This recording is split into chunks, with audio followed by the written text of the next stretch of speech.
I'm gonna wait till it actually shows up, and then we will roll.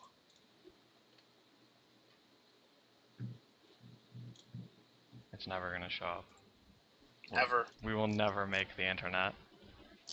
Maybe if I refresh the page, it'll show up. No. Do you have a picture for Glenn or no? I mean, I have the standard picture, yeah. Yeah, just put that up. You can use my new picture if you wanted to. I tried to put it up. Are we going? We're not going? I'm refreshing this page. We probably are going. See us. But I say can't. it's incoming frames. Can anybody Oh, hear me? hey, we're here. Oh, Alright. that's Are we here? We finally made it. Are we here? Yeah, we are here. Oh my goodness, look at all those viewers. Okay, well, hello and welcome everyone to Gamestate episode 21. It is Tuesday, December the 11th, and today we are going to be talking about all of the things, which includes GP Toronto, GP Nagoya, Star City Vegas, yes. Yep. Standard and Legacy, and also some other various and sundry side topics depending on how long we go. It is going to be a long show, probably today. I am your host, Adam Winners U. Ragsdale, and with me, as always, are Glenn Jones, event coverage coordinator for Star City Games, who does not have a webcam. Yes, I am the motionless statue in the upper right. Stephen Flavel, poker pro and magic enthusiast. Woo! Hey guys. And Cedric Phillips, professional magician and magic personality. Good afternoon, everybody. The first thing we are going to talk about today is Standard circa Nagoya. It was, I don't know how big a GP it was. It was a very black and red GP top 16 that we saw in Nagoya, with 11 of the top 16 decks being black and red decks, but it was in fact won by one human reanimator deck piloted by Yuji Okita, reanimating Angel of Glory's Rise and bringing back all sorts of exciting things.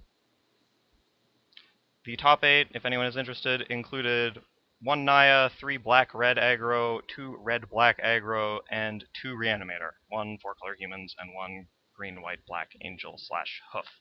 First thing we are going to talk about is the continued dominance of red and black decks that punch you in this format. As I said, there were 11 of them in top 16, eclipsing even Star City's 10 in top 16 last week.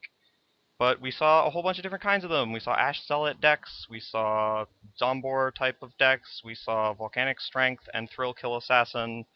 We have all the things. So what do you guys like in the red and black aggro grab bag? And what do you think wins the mirror? Cedric, go crazy. Go crazy with red-black. I will go crazy with red-black. What do I like? I like more of the traditional list, to be honest. I've tried a lot of different versions of this deck. You know, I've tried the red heavy versions with Ash Zealot and Gorehouse Chainwalker and Stromkirk Noble, some of that stuff. That deck's better. It's like better against the red-black, like the zombie-based decks, and it's worse against the band decks. On the flip side, if you try the black heavy ones with Gravecrawler and Dross Messenger and less red, you red just like for Hellrider and like Pillar and like the Dragon, then like you're better against the band decks because Supreme Verdict is so bad against you because of Messenger and Gravecrawler, but like with the red version, you're worse against Vamp because Wrath is actually good against you. I think that the red heavy version is better against the Zombies deck, but the Zombies deck can still beat the red version. So, with that being said, it's interesting because like they're basically the same deck. They seem to accomplish the same things. They play the exact same card, which is important in Falcon Wrath Aristocrat and Hellrider and Dragon. But they have like different 1-drops and 2-drops and stuff like that, and like kind of different removal depending on what they think is going to be there. Overall, I think that this strategy, because it's hard to really say it's like one deck because there's different ways to go with said strategy, is the best strategy in the format. I think this is the deck to beat moving forward. A lot of people asked me in Vegas this weekend what they should play for the Invitational because, they're like, I don't really like the American mid-range deck. I don't like Bant. And I basically told them all the same thing, which is do not be too proud to play this deck.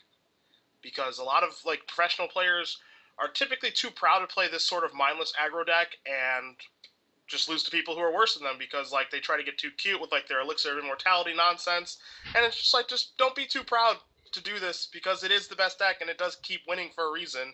And you don't have to be smart and to win at Magic. You don't get extra points for being a genius. You still get 3 match win points if you win a match. So don't be too proud to play this deck because I think it's easily the best deck, and I wish I would have played it in San Antonio and this weekend in Vegas. All right, Glenn, do you have black and red grab bag thoughts? Yeah, I'm way too proud to play this deck. So, as I actually came perilously close to leaving up Dragon Skull Summit just this weekend. Curiously enough, the deck I was planning to play was actually very similar to top 8 finisher Kazumasa Sato's list, which was more of a red splashing black deck because Falcon Earth Aristocrat and Knight of Infamy were the only cards I like respect from zombies anyway. And he did happen upon the same synergy that I discovered, which was Cavern of Souls for Archwing Dragon and Thundermaw Hellkite, which is adorable. You're like 2 weeks behind, my friend. Yeah, I think that's I think the key in these mirrors is really being able to get super aggressive and threaten your opponent with like lethal damage. The vast majority of the time, you want to be reactive against their spells. Like if they're going to play a creature, you want to play either like a better creature or a more important one, or something that just keeps you at parity and have various ways to go over the top. I also think mana can be like oddly important because people just die when they get screwed a fair bit of the time in the mirror.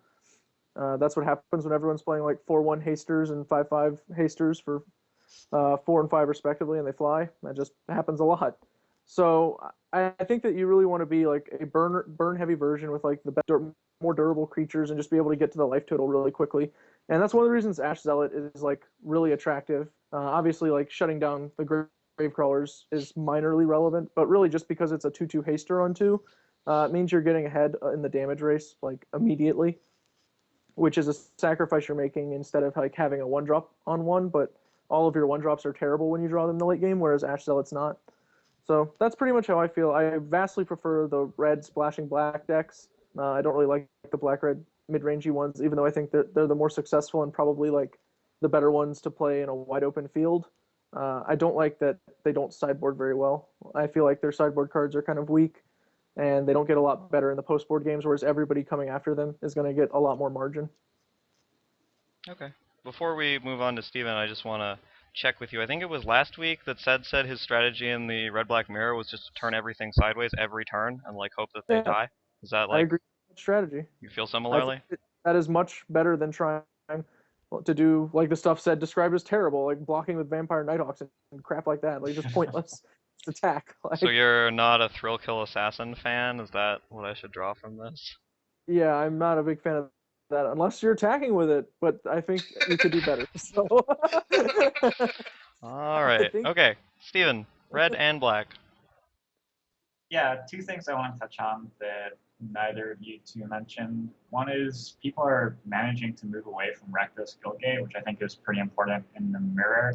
Although it's going to lead to you getting color screwed a little more often. Like, I think having the land come into play tapped is a pretty huge deal in a lot of situations that come up, both in the mirror and in other matchups as well. And some people are even going to Cathedral of War over it, which was like a little surprising to me. Because it seems to me like the reason you take it out is you can't have the tap lands, but then we're just replacing it with another. I don't know. That's the thing though. I think that the red/black versions are definitely better for the mirror. They just do a better job of attacking fast, and agree that the black/red versions are a little more powerful in a wide open field. So I think that's sort of the consensus view. All right, nothing further? Nope. Let's move on to exciting Nightshade Peddler and Angel of Glory's Rise shenanigans then. The other big story from this tournament, as I said, it was won by a pretty exciting chronic flooding related brew, as piloted by one Yuji Okita. He was reanimating Angel of Glory's Rise, which was bringing back all sorts of human monsters, including, but not limited to, his Ecstatic Caster, Hunter, or Huntmaster of the Fells, Nightshade Peddler, etc., etc. He murdered everyone in this tournament despite describing his black-red matchup as terrible, I believe. I don't honestly know how that happened, since he seemed to be the only person in the entire tournament not playing black-red, but he showed up, he killed everyone, his deck is pretty neat. What do you guys think? Yeah, let's go to Sed again. Sed, what do you think of this monstrosity? I'm very interested in this sort of deck. Honestly, this is kind of like what I was trying to do with Seance a little bit, like a month ago, but I think it just does it better because it has like the combo of Nightshade Peddler and Staticaster, where I had the combo of Sphinx of Uthum and Slayer Stronghold. Uh, One of these things is better than the other. Um, I don't know. This deck looks kind of cool because I like how, in like its aggro matchups or green white or whatever, it can just draw like Staticaster Peddler and then just lock them out. But it can also just play the other game of like milling themselves, bringing back Angel, getting insane value, and it like graveyard hate cards are really on the decline. Like it seems like this deck can power through a Deathrite Shaman, which is not that popular of a card anyway. Rest in Peace has kind of fallen out of favor a little bit. I remember like Jerry cutting back on a couple of his because there just weren't many graveyard decks. So it may have been just a situation where Yuji just kind of walk into the right metagame where there weren't a lot of graveyard removal cards, no Purify the Graves, just none of the nonsense. And if that's the case, like, his deck is extremely well positioned then. I definitely think that what he is doing here is powerful. I'm not incredibly surprised that he had a good finish to the tournament. I don't know if this is a GP winning deck, but I mean, clearly won a Grand Prix. But to say he has a bad Zombies matchup is like a little bit surprising to me, I guess, because like the combo is pretty good against them. Not great or anything, but relatively good. Hunt Master of the Fells is pretty good against zombies.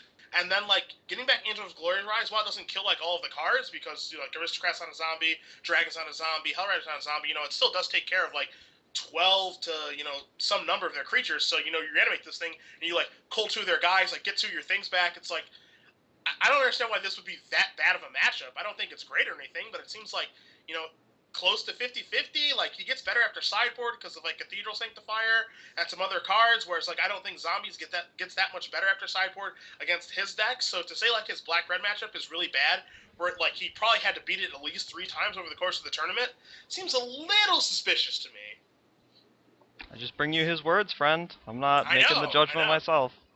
I'm fully aware. Alright, Glenn, do you have Wombo combo thoughts? Yeah, actually, I don't remember if I streamed this deck or not, but I was playing it about a month ago, very close to this list. Arcology was the first person I saw playing it on Magic Online, and the main deck I think is like 1, maybe 2 cards different from Arcology's main deck, with a slightly different card that is closer to what I was playing. You can actually see on Facebook where I was told to get those Cathedral Sanctifiers out of my sideboard. Who's laughing now? Who's laughing now? The Cathedral Sanctifiers are an important part of your plan against your bad matchup, which is like black-red and mono-red. Mono-red specifically is like a lot tougher, I think, because of mostly of Ash Zealot being just like an actual nightmare. And I like the deck fine. It's not great against black-red, as said, but I think that it can win the matches. It's not like a deck, when you say like it has a bad matchup, like Bant struggles with black-red, like it's Bant struggling to like assert its game plan over black-red. Like its game plan is just not that great. But the reason this deck struggles against black-red isn't because its game plan isn't that great against black-red, it's because it can't always do it in the right span of time. But if you just do it correctly a bunch of times, you will win the match. Like, your game plan is better than theirs. You're just, like, not as good at theirs. So I think that's kind of the issue with the matchup. And if he just ran well for, like 6 rounds or something, that's easily enough to tilt him in the right direction for a GP win. So it's not that weird to see in the tournament, even though, his worst matchup was clearly very dominant, or at least one of his worst matchups. The deck is sweet. It plays a lot of fun cards, and it has a cute backup plan of actually just being able to cast its spells, which is envious for many reanimating strategies, just going back through time. But this one is pretty good. You can play like a decent mid-range deck. Another strategy you can run is like a transformational sideboard, which is something I was doing with the deck, running like Angels and Thragtusks, and then you just turn into like a crap deck. But crappy Naya deck beats a lot of these black-red and red-black decks, so seems fine to me. Ready? Steven? Chronic Flooding? Yeah, I like the list. I remember maybe a month or more ago, Glenn was talking about the format as it stood almost entirely mid-range at that point. Black-red wasn't really a thing yet. And he was talking about how to break it open, maybe you needed to go over the top doing something goofy. And I think this is a really good example of that sort of powerful strategy. Sorry, there's a cat shifting on my lap, falling off my lap. All right, we're okay. I think that the deck syncs up with band control in a lot of sort of weird ways. Not in terms of like the cards being similar at all, because obviously they're not. But in terms of where on the curve you have inflection points and where on the curve you can do things which let you win the game. But I think this deck's things just are better. I think that you can stem the bleeding from an aggro deck at like the 3 to 4 slot pretty well with cards which are better than band controls. And your 7-drop is better than band control 7-drop as well. So the one downside is a little loss of consistency, but I think that this is a really sensible deck to take into the format for its power as a control deck, even though it is a combo deck. I would look at this and like it seems like the controlling role of the format to me. Alrighty. The only other thing I want to point out from Nagoya is I feel it would be remiss of me if I did not point out that Ruben Bresler absolutely destroyed every single person in the quick question segment of the Star City coverage, in which he asked, "Can Reanimator win a tournament?" And every single person said no. So Good job, Ruben. I will. Myself included. Yes. Myself included. Cedric was one of the people who activated his trap card and said no in that particular question. Just want to point that out. Thank you. Alright, let's hop along. We're making pretty good time. Let us go to the other standard event, not quite as large, but we'll touch on some other decks there. There was a standard event, of course, at Star City Vegas. It was won by Brian Page with Naya in a top 8 of 3 4-color mid-range decks, 1 Naya deck, 1 blue-white-red deck, and 3 black-red decks. Also, the top 8 included 1 Glenn Jones on our show, so congratulations to you, Glenn. Well done. Look Excellent at that. wizardry. Shuffled the cards and everything. You're so good. So the first thing I'm going to talk about at this event is basically the 4-color mid-rangey sort of thing. There was 1 4-color mid-range in the top 16 of Nagoya, I believe, but clearly there were a bunch more in evidence at Vegas.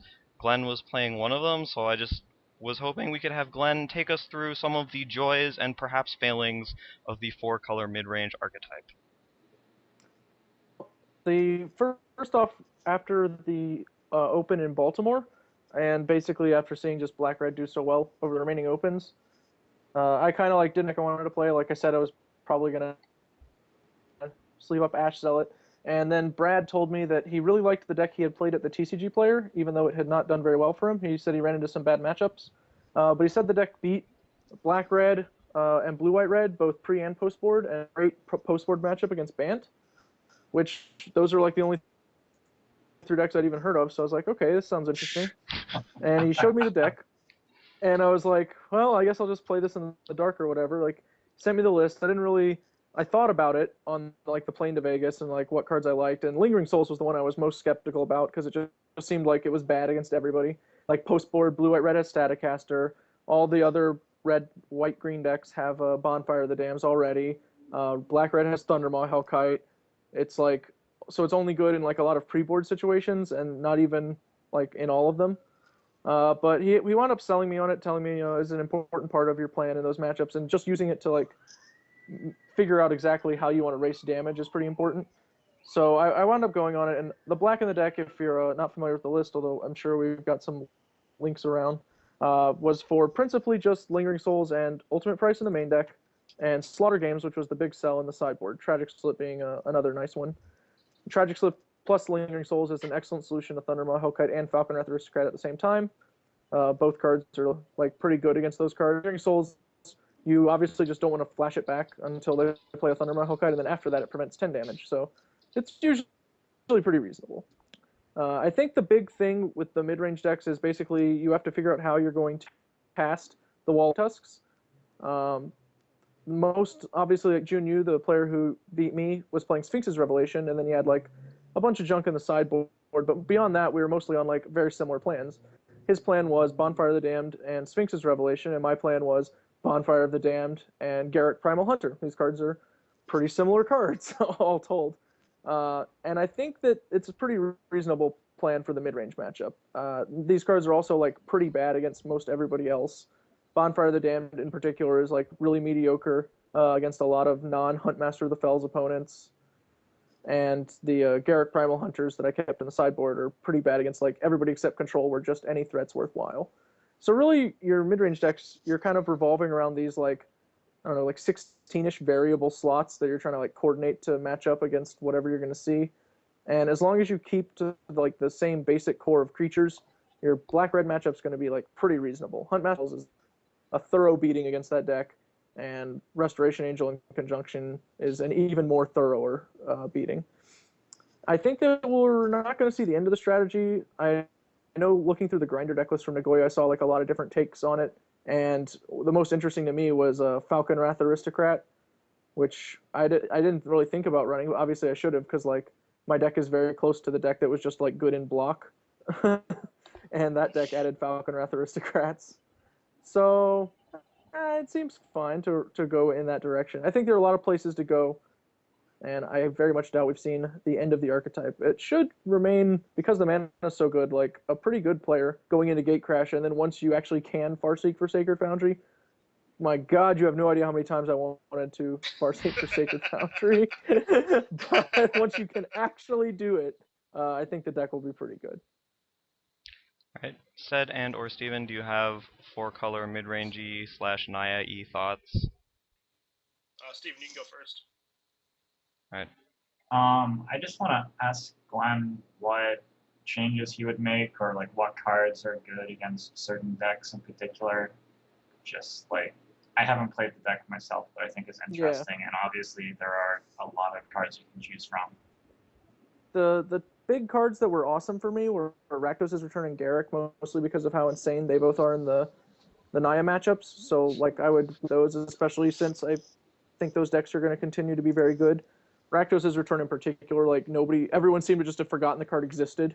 They're like, well, if he Slaughter Games me, I can't stop that, so I guess I'll just play my Key Rune or whatever and pass, and then they just like lose their entire hand. And you're like, whoops, that was wrong. So I really liked that card in particular. I do think Lingering Souls probably needs to go with the way things are shifting. It was a fine card to have in the deck, but it was not exceptional like pretty much the whole time. And if you cut the Lingering Souls, I think you probably have to cut the Slips. They're just not really worth it. You can play more removal. The deck is pretty bad against an Angel of Serenity, and it's like especially bad against Angel of Serenity backed by Unburial Rights. So you kind of have to sweat it out against that. Selesnya Charm means that you can actually let one come into play and then get rid of it and not have to worry about it coming back, which, as stupid as it sounds, is like a pretty big deal. Because like all the cards they're getting back with Angel of Serenity are not a problem. Like if their Angel of Serenity removes, an Angel of Thragtusk and like one of your creatures, you don't really care because you have Bonfire of the Damned and you can mop up that disparity later. But the actual Angel itself is very close to unbeatable. So you actually have to kill the 5/6. So I think that those are some of the changes. I was interested in Selesnya Charm before, but the mana wasn't that great. I think it might be worth doing now. Not really sure. 2 questions from me. Number 1, rest in peace moving forward, yay or nay? I don't think it's good enough against the Reanimator deck, because like they can actually cast their Angel of Serenity, and it's still going to be really good. Like, if you don't have the removal spell, you'll die to 1 Angel of Serenity just as easily as you would to 2 if you did. So I don't think Rest in Peace is strong enough. And Runechanter's Pike and cards like that are not like actual problems. So I don't want to run a card that's like not very proactive in the deck if I can avoid it. I like Selesnya Charm. It's never going to be insane or anything, but the modes always have applications. So. And then, how good was Soulclash Spider for you this weekend? I know it's like a card that, it's a card I've played against some online, and it was like kind of out of nowhere. It seemed like it was pretty cute, and then just like actually it solves like the Dragon problem, the Aristocrat problem. It's a 2/7, so it just shakes off Hell Riders. So just wondering how good that was for you. I really liked Soulclash Spider. It was awesome for me all day. It also let me assume a Stranger Plan in the Naya matchup, matchups. For instance, against Junyu, I knew he had Selesnya Charms in his deck, and I knew that was his answer to my Thundermaw Hellkites. So since like that was my only good target for Selesnya Charm, I just boarded out my Thundermaw Hellkites and went into Spiders. So then he couldn't play his Thundermaw Hellkites if I had a Spider out, and that forced the game to be like just whoever hits a Bonfire Miracle, and I have more Bonfires than him, so I'm favored to do it. And that was like my basic game plan, was just to like put myself in this like 58-42 percentage position, I think, which like is about the best I can hope for, I think. Okay. Fair enough. Congratulations again. Yeah, well battled. I almost top 8 it with you by going 5-4. This close. Yeah. So close. Yeah, do you wanna talk about your blue white red experience? All I know is that I hear. texted you like while I was at the GP in Toronto, and the text that came back was in all capital letters and included swear words. So you guys like wanna tell us about that? Literally one of the worst decks I've ever played in a constructed tournament in my entire life. Like, without question. I know. He plays goblins. I mean, I know I'm one to speak in hyperbole quite a bit, and it's just how I talk or whatever. And I know that like blue isn't really, a color that I play a lot. Again, I've had success with blue. I've won a state championship with a Merfolk deck. I've played fairies and a pro. That's right. I have had success with blue decks. Steven, you can laugh all you want. I've had success with blue decks, for example, Merfolk. Yes. There's a lot of blue in that deck. There's a lot of it. It has instance. It counts. It had command in the deck, okay? Also, I played Solar Flare for a long time. This deck is seriously very bad. And I have actual no idea how like it won the TCJ like 50K or anything. Like I'm like we played like the opening hand game that like LSV plays on Twitter or whatever, and just every hand was just worse than the one I drew after it. I just couldn't believe it. Like the deck just has no focus. If it doesn't draw Geist, it's just really, really bad. But the games where it draws Geist, it's kind of like playing Protect the Queen, like Delver used to do. Like you play Geist, and you just like bounce your guy attack, do whatever. Like they block you, Restoration Angel it. Like then like that game plan's like pretty easy to accomplish. But the games where you don't draw Geist and you can't find Geist because the only card drawing you have in your deck is like Thought Scour and Cycling Azorius Charm, you're just like not doing anything. And for the life of me, I just couldn't figure out why Thundermaw Hellkite was in the deck. I just played the list or whatever, and I'm just like, why is this card in here? It's like we're mid range, and then like we have like this 5/5 haster, but I don't understand like why it's in there. Like it doesn't like play defense very well. Like it's only good on offense, but like there are some games where you just aren't allowed to play offense because like you're getting your ass kicked by zombies. So like, why is this card in the deck? It just doesn't make any sense to me at all. So yeah, that deck was it was bad. It was not good. I would not recommend it to anyone playing the Star City Games Invitational. Not a single person. No one saw that coming. It came completely from nowhere. Oh, Glenn, you have something to say about Geist of St. Traft? Tell us more. I do actually. I played. If you were watching my winning in for top 8, I played against Monica Kawas. I think it was. I know it was like Kawasaki. She was playing a blue-white-red humans sort of deck with like Geist and Thundermaw Hellkites and Lee of Sky Knight, and she had some cool things going on. But the coolest thing that they did by far was turn 3 Geist to St. Traft, turn 4 Silverblade Paladin, no pair, attack, pair the Angel token, 8U, untap, Thundermaw Hellkite, pair, 10U, unless that Silverblade Paladin also gets through. And that was awesome. I think that might like actually be really good. And that is not a Protect the Queen. That is actually just like a build your own fireball. Dude, you didn't like, just twice. You didn't know about that? I knew you could do it. I obviously like I'd even done it before, but I hadn't actually thought about like going that specific curve, like Geist and Hellkite in that exact order, like just trying to make my deck do that over and over and over to people. And there's probably like something there. I think it was. I remember like as I was playing the game, I was just like, "Whoa, this sucks! I have to play around this obnoxious thing." Like, it's a 2/2 for 3, and I have to be scared. Yeah, I think that more speaks to the strength of how good Silverblade Paladin is. more than anything. Yeah. And it kind of sucks that deck doesn't really have a home. I mean, that card doesn't really have much of a home. Like, it's in green-white humans or whatever, but I don't find that deck to be very good. So, Yeah, I mean, that deck's horrendous. yeah, I think that deck's a turd Ferguson. But, I mean, whatever. But yeah, I'll be the first to say, like, as far as Blue-White Red is concerned, like, I don't think that I didn't play my best Magic with the deck or anything, so I did, but, I'm smart enough to notice, like, things in decks and, things like synergy in decks and, like, what kind of draw a deck can have and, like, what you're looking for in, like, your opening 7 cards. And seriously, game 1, if my hand did not have Geist in my opening 7 cards or Thought Scour, I'm just like, what does my deck do? I literally have no idea. I don't know what this deck is trying to accomplish. Because, like, if you have the opening hand of, like, Pillar of Flame, Snapcaster, like, Spear, 4 lands, and, like, all your colors of mana, like, you're going to keep that hand. Like, you can't mulligan that hand. And then, like, if your opponent just goes, like, Temple Garden, Farseek for Hollow Fountain, you're just like, I'm fucking dead. I can't do anything. I just could never beat a Bant deck that way. And on the flip side, if you have, like, the creature hand that you're playing in zombies on the play, you're dead again. So I just don't understand why anyone would want to play this unfocused mishmash of cards. It doesn't make any sense to me. Were you playing the same list as Jerry?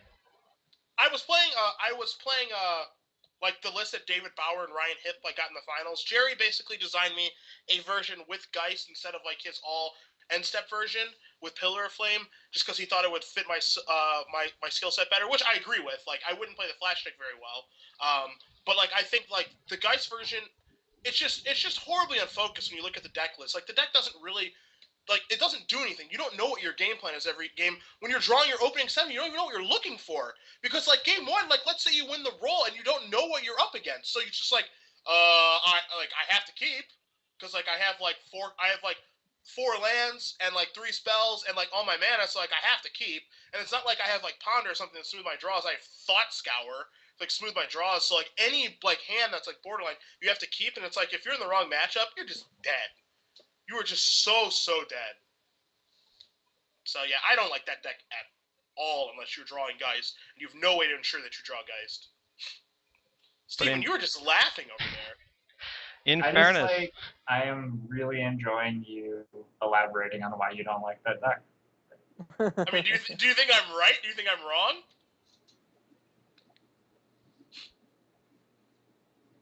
Cedric? No. I don't know. Is that a separate category? Like, yeah, I don't know what that means. Apart from right and wrong? My opinion is that deck is also this terrible. I think that for you to want to play that deck, you need Delver to be good. And if Delver isn't good, that just implies to me that the game plan that deck is going for isn't good either.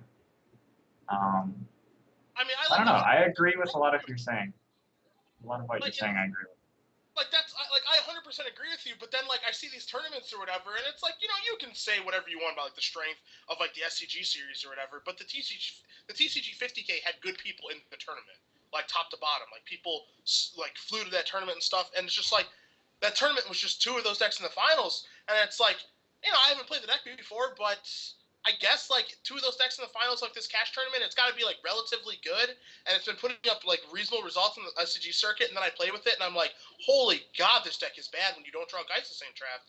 And it's just like a Delver deck in disguise without Delver, so I just don't understand why, like, people are winning with the deck. It doesn't make any sense to me.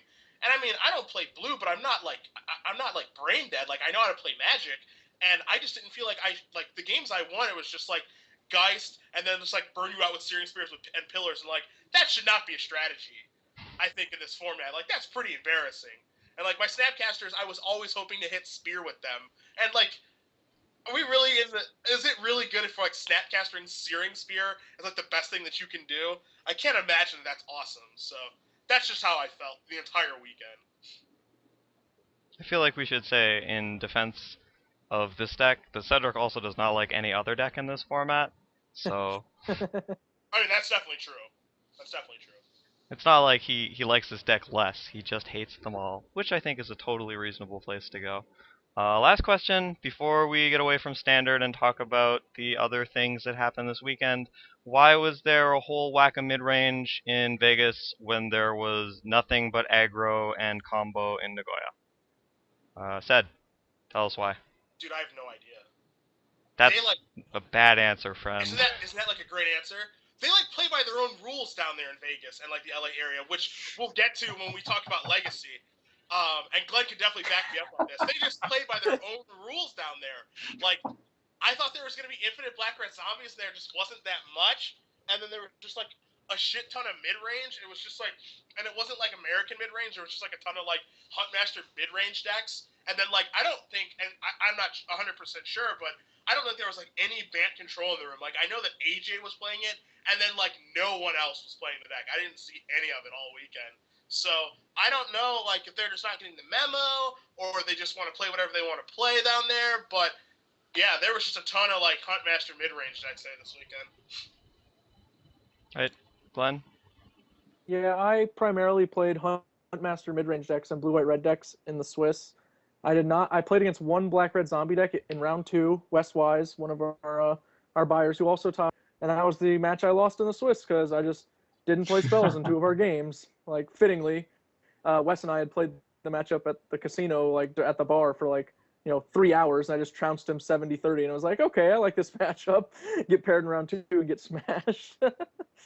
But I don't know what really was going on. I imagine that the Baltimore finish had something to do with it. People saw, the Naya deck and the Jund deck doing pretty well there in that large tournament, and then the 50K blue, white, red did very well there. So I think standard is a format where people shift and metagame like to the net decks really hard a lot of the time. That more like they play them, I should say, not metagame them. But I like everyone was just playing what had done well, and they seemed to shy away from black red, even though it's still like one of the more powerful. Curiously, I think that also was demonstrable in matches. Like I was playing people who very frequently did not know how to sideboard. Like it was just clear that like the wrong cards were staying in or going out, and I think that that's usually a tell when you're like, okay, this person probably audible after just seeing this deck in coverage or something like that. All right, Steven? Something I'll say, and maybe you guys can comment on this because maybe I'm wrong, but if you're going into a tournament knowing tons of people are playing mid-range, it's not like you're super excited to get the black-red deck out, right? So yeah, maybe... I mean, if you know that. Like. Right. So, like, maybe you can, like, go to band control or something, but I imagine a ton of people were not comfortable, like, making that call when they didn't want to play the Rakdos because mid-range is going to be big, and so we just had the mid-range fest again. That'd be my guess. And over there in Japan, they just don't care. They just, like, play the good decks. Yeah, like, I can't imagine too many people, like, just at a random Star City Games Open series just playing the old, like Elixir band control deck when they see like like Owen and like all these masters playing it and like having like pretty good Grand Prix finishes but not winning the tournament or whatever. Like Reed goes back to back, but it's just like you only see like the masters playing that. You don't really see like random guys just like, yeah man, I could definitely take down this Star City Games Open series with the Elixir control deck and play it fast enough and not get a draw. You better believe it. Like I think that's like pretty reasonable reason to not see it there. So I think if like some masters would have showed up with this weekend, they would have done well. Sorry, Adam. Well, I just wanted to say I haven't played any with this band control deck, but it seems like one of the really good reasons not to play it is that the mirror matchup is prohibited under the Geneva Convention. Do you guys agree or disagree with this assessment? Like, I mean, I don't know. It kind of depends on what you're doing. Yeah, I mean the mirror is like pretty miserable or whatever. You have to like know exactly what you're doing at all phases. And like the people get like super deep with like like Sands Delirium and like I have 3 Ghost Quarters for your 1 Nephilia Drown Yard, and I have a Counterflux for your 1 Elixir Mortality, and then it just gets completely ridiculous. Yeah. right. I think that just like having Counterflux seems like that wins the mirror, or at least it should. Comical, but. Okay. Steven, I know you just like streamed it daily with that deck. Do you think that the mirror is a wonderful place that you would like to be? I don't have to play the mirror.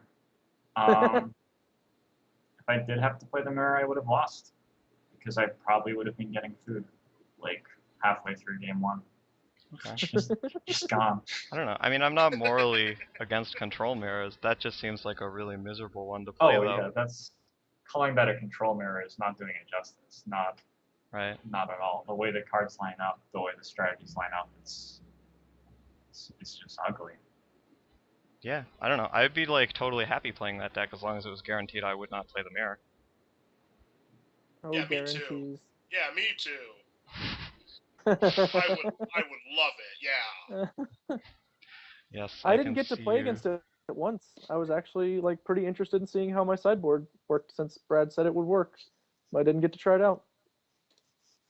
The sideboard Oh, strategy is baby. board in slaughter games and have 3 Kessig Wolf runs. That is that is the actual strategy. Sorry, Glenn, I just misfired and banned Jarvis from the chat. So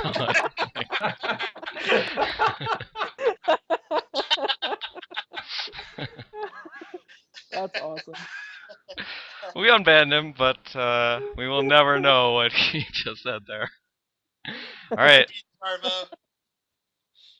let us get out of standard. Let's talk about modern. There was a Grand Prix in Toronto, which I was personally at, wandering around and watching all of the matches. So I have a fairly good picture of what went on. No one else was there because you guys all suck.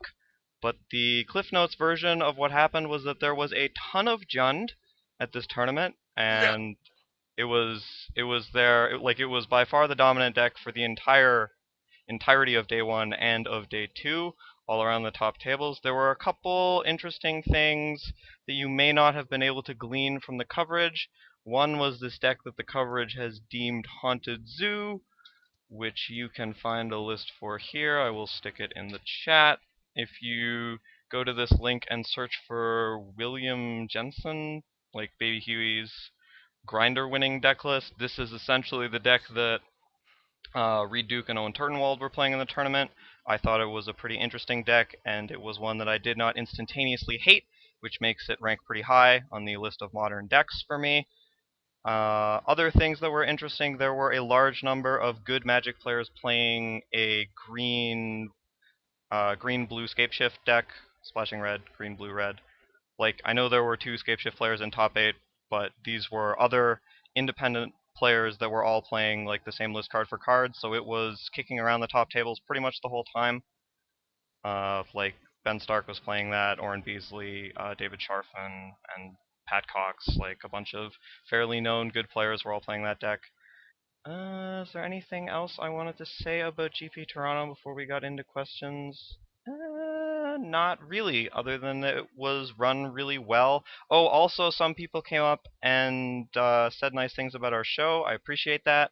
One of them identified me as the guy who talks to Cedric Phillips, which I plan to have embossed on a plaque and mounted on my wall. You're So yeah. so lucky. You get to talk to me. You're so lucky. All in all, it was a wonderful Grand Prix experience. But anyway, the Grand Prix itself was won by one Willie Edel with Jund, a somewhat non-standard list, in a top 8 of, I don't have it listed here, that's wonderful. It was 2 Scapeshift, 1 Jund, was it 1 Jund or 2 Junds? Maybe it was multiple Junds. There was an Affinity, a Malaria Pod, or Malira Pod, I don't know how you pronounce that stupid bear. Run that by me again, Glenn. Malira. Malira Pod, played by SMD Stir, for those of you who moto a lot. He's been playing that deck for like literally 6 months. It was an exciting Grand Prix with multiple things. The first thing we're going to talk about is Willie Edel's Jund list, because it was non-standard and contains free snakes and dragons. So, Sed, why don't you go crazy about that, and I will find a link to the top 8 for the chat. It's a wild deck list, man. This deck list is wild. His deck list is just all over the place, and I mean, I guess it's good because it has like 4 of the core cards in the deck, which are like Deathrite Shaman, Bloodbraid Elf, Tarmogoyf, Bolt, and then he's just all over the place. Which I mean can lead to some inconsistent draws, but at the same time, like it can lead to you having some outs in some situations where you wouldn't otherwise, and be able to attack from some angles where your opponent doesn't really expect you to be able to attack from. Excuse me. I don't really know what to think of this because like he makes like these minor changes to the deck. I guess what I would consider to be minor, which is like cutting 2 Bobs, adding 2 Lotus Cobras. But it's like that, like having 2 Cobras in your deck. It's not like you can like game plan around like, yeah, I'm gonna like mulligan into like my Cobra hand, and I'm just like blow this guy out with Cobra and be able to keep up with the combo deck because my Lotus Cobra, because he only has 2, and like stuff like that. I don't know what you're doing. I have no idea what you're doing. What is that? That was the Cobra hand. Oh, that's the Cobra. The Cobra hand. Santino I think Cobra from the Cobra's almost WWE. like they snap. Yeah, that was a terrible Cobra hand, Steven. God damn That was like an alligator hand. Have you no, like, self-respect? But I mean, like his deck list is like all over the place, and it's just like it feels to me like it's like kind of like a standard rock deck where like with the rock, one of the problems with the rock and like way back in the day or whatever was just like, and maybe still has this problem now, is that you have to draw like the right half of your deck, and like does this deck have like a right half versus a wrong half? I'm not entirely sure, but when I see like this many two ofs or whatever, it's just like kind of strange to me. It's like two Lingering Souls, like two Finks, two Cobra, two Dragon, two Bob, like one random Grim Lavamancer. Like the numbers are just kind of all over the place. So at least like your deck not doing what it's supposed to sometimes. But I guess like at the end of the day, like the deck is still just like pretty aggressive creatures that do stuff and like some removal and some discard. So maybe it doesn't really matter the numbers and the configuration, as stupid as that sounds coming out of my mouth. Oh, excuse me, I'm not entirely sure. I mean, he won the tournament. It seems like he kind of dominated the tournament, even though I wasn't there and you were, Adam. But I don't know. Like when I look at like a deck list like this, I really like am prone to like really critique it and dislike it because it's just like to me, it's like if you're gonna play Lotus Cobra, either Lotus Cobra is right for the tournament or it's wrong. And if it's right, it seems like you want to play a bunch of them, and if it's wrong, you don't want to play any of them. I don't understand like how it's either two is definitely right. Like that's just the number that I want. Like I feel the same about like Dismember in the main deck and like Thundermaw Hellkite. Like I'm not saying you have to play 4 of these cards because like you don't have to play 4 always of all like of your cards that are good. But like for a strategy like with Lotus Cobra, it feels like that card to me is just either super right or super wrong. And cutting down on Bob is a little bit strange to me as well. But like you're cutting back on Bob, but like you still want some. Just stuff like that. That is just like really. I guess from a deck building perspective, I don't really get it. And I was like intimately familiar with Jund for the PT and like the cards that I felt that were good and were bad for certain meta games, and like you can tweak your deck accordingly. But like I would never tweak my deck to just have like, 2 of this, 2 of that, 2 of this, 2 of that, one of these. Like that's not what I would do. Like I would identify what I think the meta game's gonna be and then like attack it instead of just being like, a little of this, a little of that. Touch your salt there, dash your pepper there, GL everybody, and then win the tournament. But I mean, he won, I didn't, so. Alright. Glenn, Edel's deck. Jundo. Yeah, I very much. I kind of like what's going on with this deck list, especially like the move to Hellkite, and I think his theory behind the Lotus Cobras is interesting, being like just a way to try and beat combo decks by like actually getting down onto the board turn earlier. So that's kind of peculiar. I'm not sure how great it is. Said may be right that like if this is a viable thing to do, then you want to have access to 4 Lotus Cobra somehow, at least like post board, because like if that's legitimately how you're trying to beat these decks, then like you want to be able to do it pretty consistently probably at some point in your match.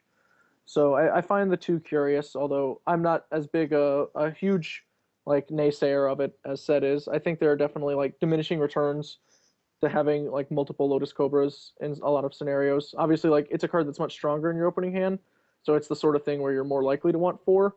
But by the same token, I can see it just not being that big a deal to ruin yourself. The one Grim Lavamancer seems fine to me because the deck can't really fuel multiple copies of it very well, and it's probably like very powerful to draw 1 and incredibly mediocre to draw 2. So I'm cool with that. I like the general ideas that were going on with this list as like especially a reaction to Lingering Souls Jund. It's funny because people were complaining about Jund being a coin flip, and I know Willie had a quote that Adam even emailed me, and I hadn't even read the rest of the quote when I was reading it, but like that Willie said, it's not a 50-50 matchup, yet you build your deck. And Mike Flores has said something kind of similar in that like you should treat the mirror matchup as a matchup, to actually throw out a Mike Flores quote there for you guys. But it's true, and Jund is like the deck that we should all know this about. Like when Jund was a Type 2 deck, that was like how it worked.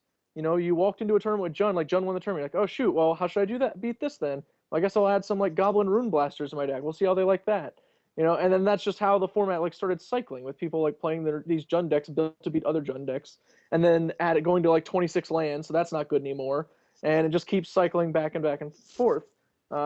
And that's how it works with Jund. Like the deck's all about just drawing extra cards. So if you just position your cards to be like better than theirs, you're just trying to out attrition them. And if your cards are better, especially with Cascade, obviously, like the only way to cascade into better spells than your opponent is to play better spells than your opponent. Like it's a pretty easy game when it comes to that. So I really like the Thundermaw Hellkites especially. I don't think that will become a standard version of Jund. Like it's only good as a reaction to Lingering Souls. So if Lingering Souls isn't good, then Thundermaw Hellkite isn't good. But by the same token, if Thunder My Hellkite isn't good, then like Lingering Souls probably is, etc., etc. All right, Steven, do you have thoughts about Edel's Jund list? Yeah, I like a good one-off more than the average guy by a long way. I think that like if you're gonna have any number of Grim Lavamenters in a deck, I don't think that 1 is a bad number to have at all. It's just a card which is much better the first time you draw it, and a second copy is much worse than the first. I think the same is true for Lotus Cobra. It's better the first copy than the second or third copies that you draw. For a lot of the removal suite and the discard suite and all this stuff, you want to have, like, you'd rather have 1 of 2 different removal spells than 2 of the same removal spell. Even if you identify what deck you're going to battle against in the format, you may like need to kill both a 1/3 and a 3/2, and there's like a card that does one better and a card that does the other better. So I don't mind this at all. I think that a way to look at the deck list that makes sense is to start at Edel's, like Edel's goal here was to accelerate the deck. He wanted to accelerate the deck because that helps him beat combo, getting onto the ground quicker, etc. And if you think that you want your Jund deck accelerating, if you think you want it faster, then having cards in hand becomes less important. Like, so having more Dark Confidence becomes less important. You don't really need that extra card draw. And having multiples of the same card in hand becomes much worse. Because if you think that a game is going to be over on turn 4 or 5, or maybe even 3, then having the ability to play like 1 of 3 different cards is much more important than the fact that after you've played that 1 card, you have the other 2 cards left and they're worse. Because you may never actually play those other 2 cards. Just the fact that you have 3 different cards in hand instead of 3 of the same card gives you like much greater ability to adjust to the game flow and play what you want to actually play on turn 3.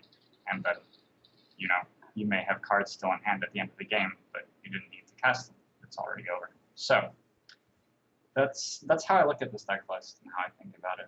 I like it a lot. I'm not sure that it's the best way you can build Jund, and I don't think that it's how people build Jund going forward, but I think for one tournament it's a really good choice, and I mean, obviously he won, so. Yeah, I just wanted to say I was impressed with his snakes. There was a slightly awkward moment where I was talking to someone about Edel's deck before the top 8, where I was like, yeah, he's got these Lotus Cobras, and I don't really know what he's doing. Like, he's going to play Lotus Cobra, and then his turn 3 is going to be like Lingering Souls, and then flash it back. And then he just did that against Majolton in top 4, and like very easily beat the tar out of him. He was like, here's 4 souls, kill you. And I was like, oh, alright. Well, I guess I'm a moron then. Like, so yeah, I don't know. I thought it played pretty well. And time will tell if we start getting free snakes and dragons in all our Jund decks. But, yeah. Oh, Steven is leaving. But, Gone. he's done! Next thing we're going to talk about in Modern is Birthing Pod. I wouldn't mind talking about Scape Shift, but I don't think the Sweet List is in the coverage, so I'm not sure if we're going to do that. But we're going to talk about Birthing Pod. Sam Party was playing the old Birthing Pod list, essentially. Ari Lax was in top 16 with the 4-color Birthing Pod list, which I personally like better. What do you guys think about Birthing Pod? It was outed as the only deck that crushes Jund by, like, in the Ben Stark v. Alexander Hayne feature match, I believe. That was their personal opinion. So how do you guys feel about the Birthing Pods? We'll start with Cedric, because he is one of the 2 people who is here. Still gets me. Still. Yeah. So Birthing Pod decks are pretty interesting decks because there's a lot going on with the decks and like what they can do and all these things you have to play around.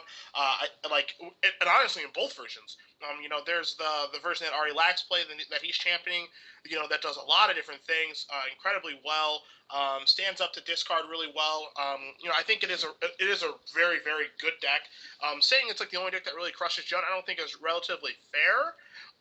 because I don't think that there's a deck that actually just outright crushes Jund. And in the testing that I did for the Pro Tour, which is a little bit dated at this point in time, but when Mike and I did test, we found the matchup to be like incredibly close, and we tried a lot of different things. And obviously, Jund has the cards available to it to be able to beat this kind of strategy. But and oddly enough, it did include having like two of this, two of that, so you could come at the Birthing Pod deck from different angles because they're coming at you.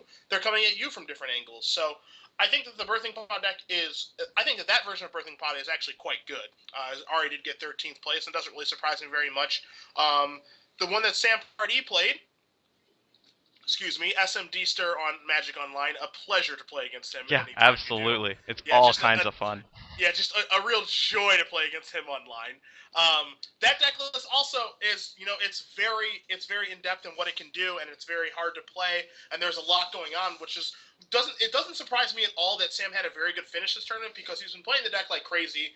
Like he said in his top 8 player profile, he's played over 1,000 matches with it. And obviously, when you log that amount of time with any deck, you're bound to do relatively well with the deck. But when you log a lot of hours with a deck that's this complicated, and you know what your opponent's already going to do already, and you've already been through all the iterations and played against all the hate cards so many times, I'm sure when someone played a Grafdigger's Cage against him, he just started laughing or whatever. He's like, "Oh, really? You don't think I've beaten that one before, like 800 of the times of the 1,000 matches I've played?" It's like stuff like that, where he just gets like a huge edge because he's so intimately familiar with his deck. I think that both these decks are good. I think they're very good choices for the PTQ season. But again, this is not a deck that you just pick up and go to a tournament with. You got to know exactly what's going on. And one of the big things about this deck, and Magic in general, of course, is sideboarding games, because you play more of those than you play game ones. And when you look at this deck of, I'm looking at Sam's list that has 28 creatures main deck, and I'm looking at Ari's deck list that has 33 creatures main deck. You're probably going to know which one's sideboard out when you're sideboarding. So it's not the kind of deck that you want to pick up and play and just go, yeah, dude, like, just gonna combo him and then, like, that'll be game, right? Like, you have to know what you're doing. So I think that if you are into these pod decks, and I did win a PTQ with pod like 5 months ago, you have to know exactly how your deck works, what you want to sideboard out, and what your game plans are. So you have to be well tested. It's not like Affinity where you can just pick it up and jam it. But other than that, I like these decks a lot. I think they're good strategies. They're always going to be good strategies moving forward, because they can beat the hate cards and everything else. So congrats to both players. All right, Glenn, do you have Birthing Pod related thoughts? Right. Well, I don't like Birthing Pod. It's not my thing. I'm not going to play it ever because I have to think too much when I play it, and I like thinking. It's very fun, but I knew I would make like lots of mistakes and they would drive me insane. So Birthing Pod is just, it's never going to be me, man. It's never going to be me. That said, I can respect a man who wants to pod. I'm actually getting a little frustrated with Arilax for not just manning up and winning a tournament at this point. It's getting a little annoying. So if anyone wants to light a fire under Ari, that'd be nice. Because all of these top 16s are just really not doing it. I think that Birthing Pod is not, it's not like a fair moniker to say that it like crushes Jund, or that it's even like one of a class of decks that crushes Jund, especially with Jund changing. Like, I imagine people shifting to play Lingering Souls made Pod better. Sure, like, Lingering Souls isn't very good against that archetype. Like, that makes sense, but like, next week, it'll be a different Jund deck. Now we've got these Thunder Mahawkites, so that card doesn't seem that bad. Stuff like that. So, I'm not like that enthused about it in general. I don't like Pod because it feels like a deck with Pod and a deck without Pod, and one of those decks is like really good and the other one is pretty miserable, and Jund is significantly better than Pod without Pod. So I'm not that interested in it as a modern deck. It feels like I'd much rather be playing a more powerful linear strategy. Like, I'd rather be Storm, I'd rather be Jund, I'd rather be, I don't know, like maybe Twin on like the right week. These things happen. Well, let me tell you, it was not the right week this week for Twin. Some people played Yeah, Twin. no, that was why I didn't say like right now. It's very, very specific. I would not have played Twin this weekend. See, miserable. Steven, pod-related thoughts? Yeah, I'm sort of in Glenn's school of thought here. I've never been a huge fan of Pod just because I feel like the deck has two modes, and one of them should be winning the game very easily, and one of them is going to be losing the game a decent amount of the time. And I don't know. I want a deck which is consistently executing the same thing over and over again, and I just don't feel like Pod can do that for me. I wanted to play Pod for a long time, And when I was playing Pyromancer Ascension, I was sort of thinking, well, Pyromancer Ascension relies on a 4-of, so like, if I can play this deck, why can't I play Pod, etc. But I think that the card filtering isn't enough. Like, the deck that is a 3-drop, and you really want to have a 1-drop into it. Like, there's so much stuff going on that makes the deck hard for me to want to play. Not a pod fan?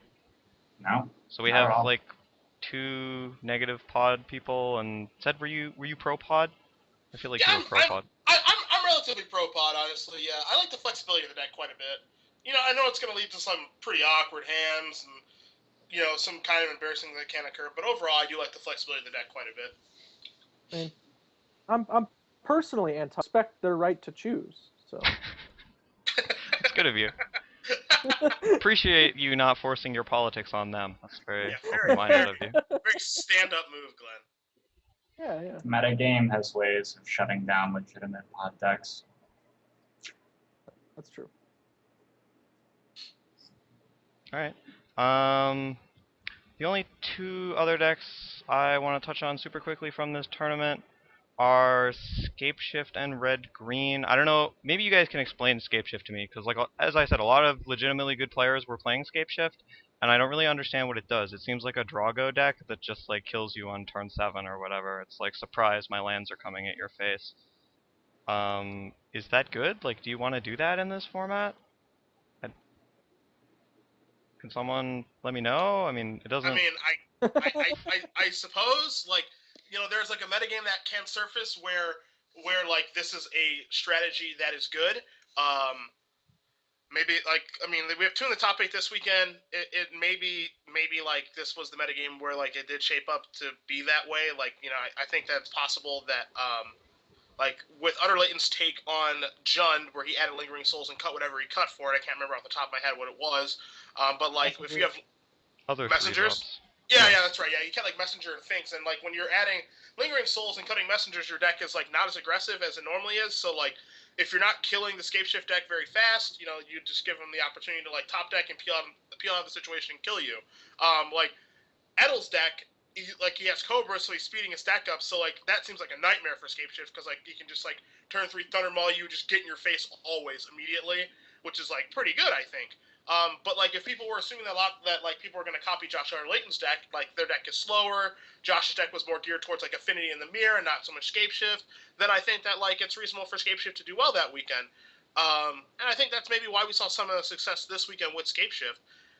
It's a pretty easy deck to beat if you want to beat it, because it doesn't stand up to hate very well, especially because Slaughter Games exists. But I don't know. It's just like another fine strategy in the format. It's not anything that's overwhelming or dominant. I think it's like a reasonable choice, but it seems like it kind of falls in that category with what Glenn brought up with Splinter Twin, where like if you pick it on the wrong week, you are just dead. And there's nothing you can do about it. All right. Do either of you, Glenn or Steven, do you have Scapeshift related thoughts? You wanna go there? I think it's like a mediocre linear strategy. I don't think that it gets much above 40% against real archetypes in this format. That's like a pretty negative thing to say about a deck, I think. But I just don't like the deck very much at all. Yeah, I didn't have any success. I think it's pretty forced. Like, I think people wanted to play it, and they wanted to play like that kind of strategy, like basically just try and force their opponent into like, this is the line that we're going to take, and it's just going to end with me casting a 4-mana Sword killing you.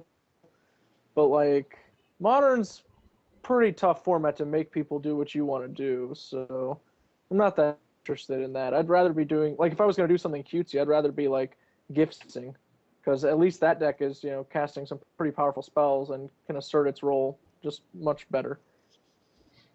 All right. And the other thing that people were doing to try and poop all over Jund decks is there was a fairly large amount of red-green Tron, which is traditionally the poop on your Jund deck as I understand it. Good job. Good effort. Yeah, sort of playing the pairings lottery, so to speak. You guys want to talk a little bit about the red-green Tron monstrosity? You have any thoughts? I mean, Red Green Tron is the actual pairings deck of the format. It's like if you get the right pairings, you can't possibly lose, and if you get the wrong pairings, you can't possibly win. Like there's just nothing that can be said. And like I think that people who think it has a very good Jund matchup are wrong. Like I think its Jund matchup is favorable, but Jund puts you in the situation a lot of the time where like it shreds your hand and like you have like 2 Chrome stars in play, or maybe you even have like 1 star or something, and it's like you have to like crack your star and like hope to hit like your big boom boom, and it has to be the right big boom boom. Like, can you tell that like I have some angst in my voice from losing to this deck some when I was testing? It's like, do.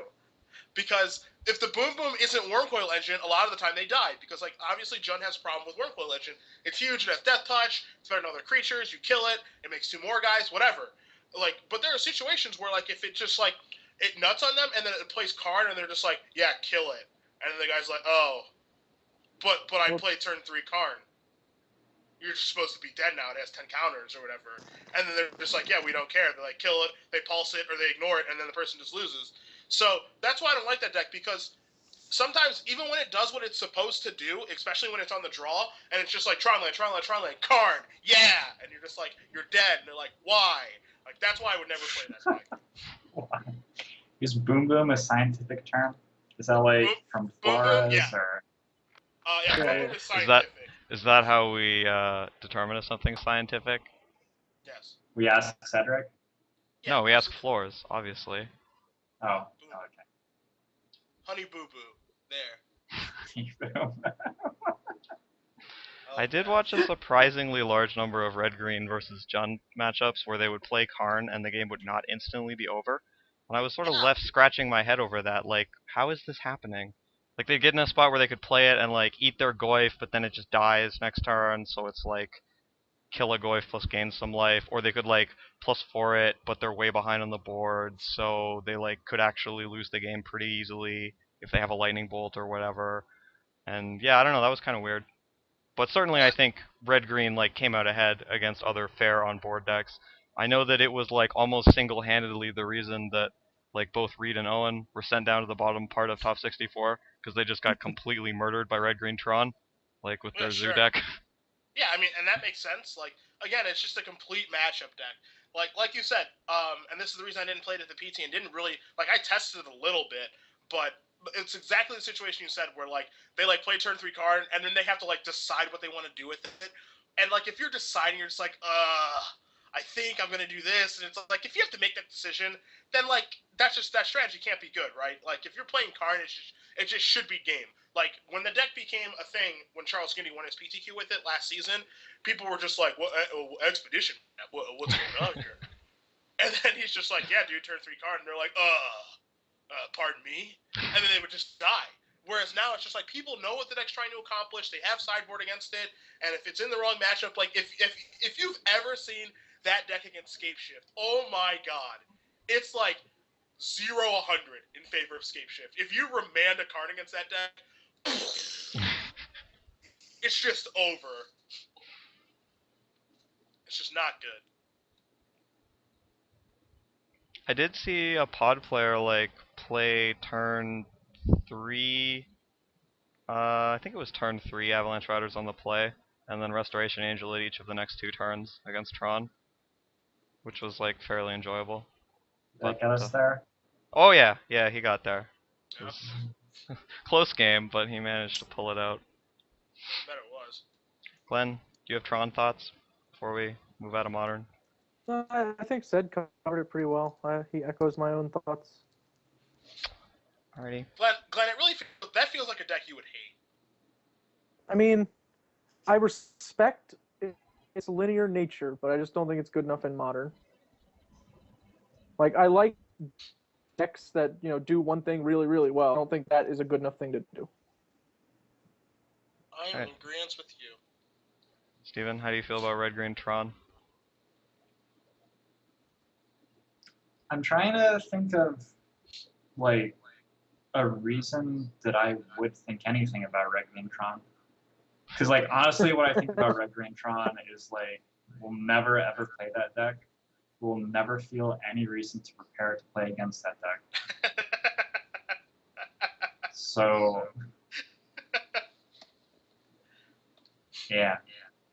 Are you a big fan of Urza's Tower, Urza's Mine, and Urza's Power Plant? Well, you only want 3 mines. It's mathematically proven.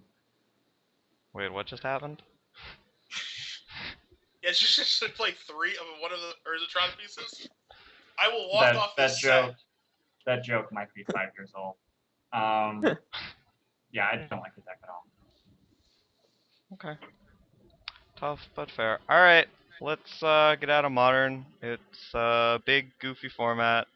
Well, do you guys like Modern? Can we, like, do that? Because there seems to have been a lot of talk about Modern, and I have heard very few people come out openly in favor of it as a format. I think, like, Ari Lax is the only one we've ever heard who's like, yeah, Modern's awesome! And everyone Might be else like is... 3 or 4 still in the closet. And Yeah, and everyone else is just like, I guess I have to play this. Do you like Modern, Cedric? I'm fine with it. I don't like it. I don't hate it. It seems like it's getting better the farther we go. It's whatever. Honestly, I kind of wish I liked it more. Preparing for the Pro Tour was actually fun for it, but overall, it's just like a giant mess for me. If I had to pick a format between Standard and Modern right now, I'd rather play Modern though. All right then. So there's that. Len, do you like Yeah. Modern? I liked it a lot at the start of the year. It seemed like the Jund-dominated format that it was at least a few months ago. I was like significantly less excited about it. But now things are looking up a little. We've got Jund inbreeding against itself, so that's a nice change of pace. And a couple different decks are good in each tournament, and they seem to rotate, so that's nice.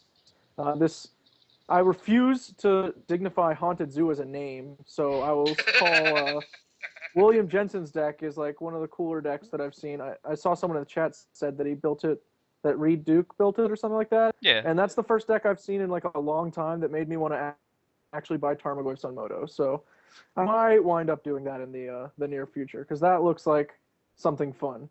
But yeah, like that's pretty much it. I mean, I think that the format is getting healthier. I imagine Gatecrash will improve things significantly once like more color combinations have access to stuff like Deathrite Shamans and whatever is in that set. Because how can there not be a few gems in there? It just makes sense. Steven, do you like Modern? That does make sense. Would the like Star City Games naming conventions name that deck Zoo Midrange? Yeah, would you so prefer? funny, Steven. I don't name anything, man. That's not my job. I consult. Would you be happy? I usually tell someone that I think that's a bad name and get ignored, and that's fun. But that is the extent of my my contribution to naming.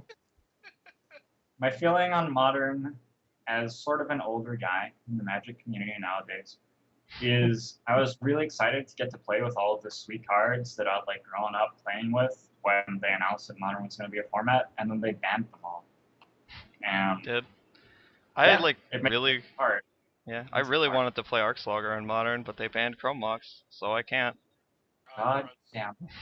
Your run's so bad. Do? Yeah. If we like write to them and ask for a special exemption, do you think we could do that? I think it would Chromox legal probably make a set a if bad and standard, only but yeah. for Slogger. It's actually kind of funny because like when they had the first Modern PT and it was like the actual Wild West PT of like all turn 3 combo decks, I actually liked it then, which is probably not reasonable for like anyone else. I don't think anyone else really liked that format when like everyone was just killing each other on turn 3 and like 5 of the decks had steam vents or whatever. For some reason I really like that format and I know that's like not sustainable and they'll never come back to that. But like the fact that like you can play Echelon Nexus on turn 1, your opponent's like, oh dear God, don't kill me, was just so awesome. I really like that format too. I thought that format was awesome.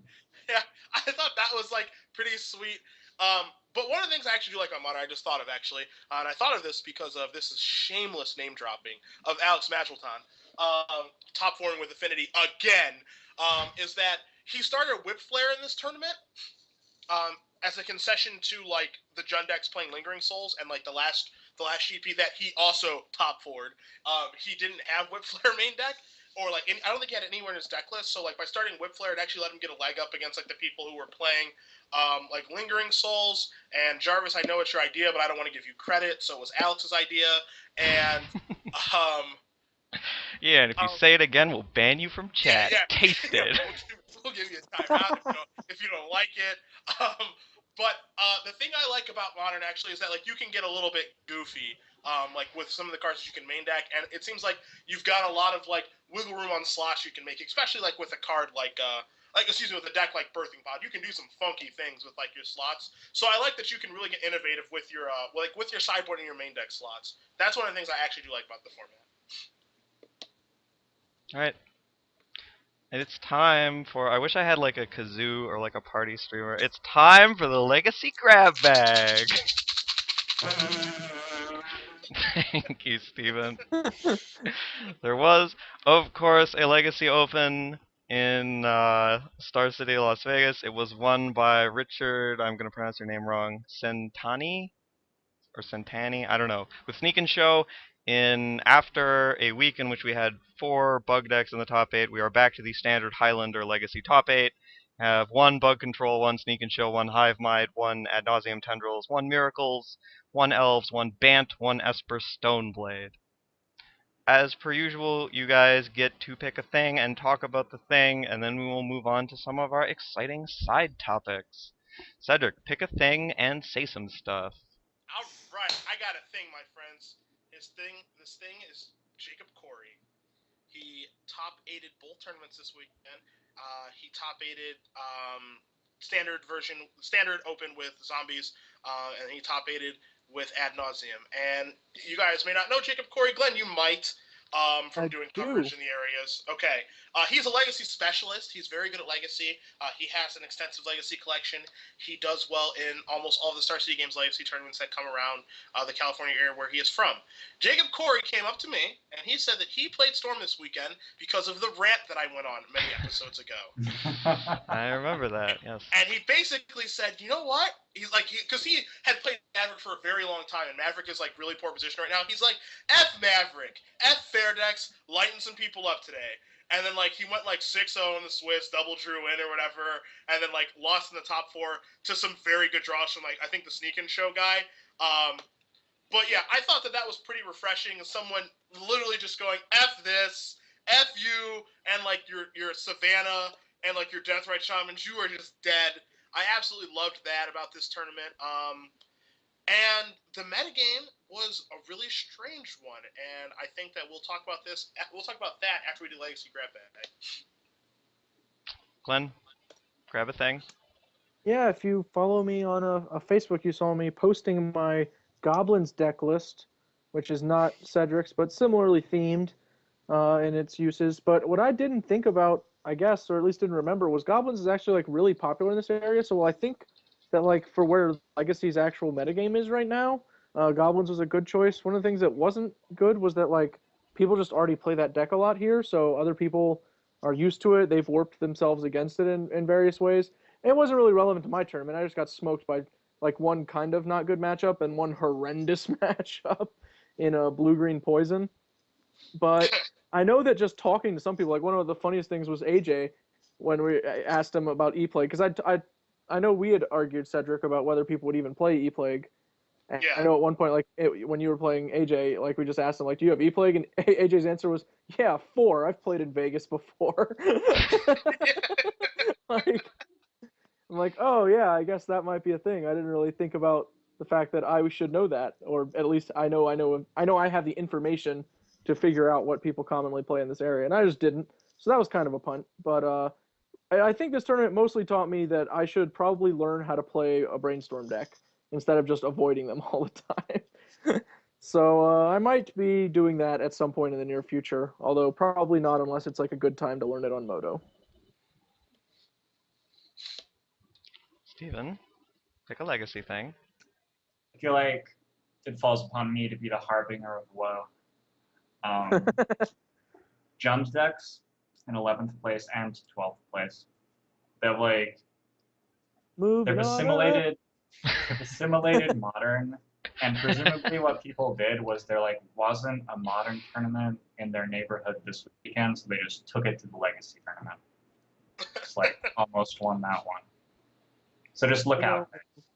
I know that last weekend in Baltimore, Kenny Mayer top 16 with a Jun deck in Legacy. And I think Brandon Large also put up a finish in like St. Louis. So yeah, this deck sounds like it's Get moving those in. They're coming. Blood Braid umbrellas. That is. No, we can't have this happen. No, Bloodbraid Elf for president. no. Unacceptable. This is embarrassing. It's not unacceptable. It's too nice of a word. Brainstorm is a legal card, and even though I'll never cast Brainstorm, please, this is no, just no. This is just ugh. I hate it. I'm a natural hater, but ugh. You Just no. sip of the haterade. And You full think glass. you think they'll reprint Bloodbraid Elf and Tarmogoyf in the next set so it can like rule standard as well? They could do it, right? It's like 50. Within their power. I think they're satisfied to have those cards legal in a limited formats. G Vegas, woo! Yeah, can't wait. Cannot wait. Okay. Well, did you want to talk about some sort of metagame thing before we went on to side topics? It's just what Glenn talked about, honestly. It's just like, I didn't know, and I've done coverage twice in Vegas, I think, and I just didn't know that many people played Goblins, one, which was fine because, like, I feel great in the Goblin's Mirror. I would play the Goblin's Mirror all day, every day if I could. That's fine. But then, like, there were just, like, a lot of people playing combo at that tournament that I just did not know that was going to happen.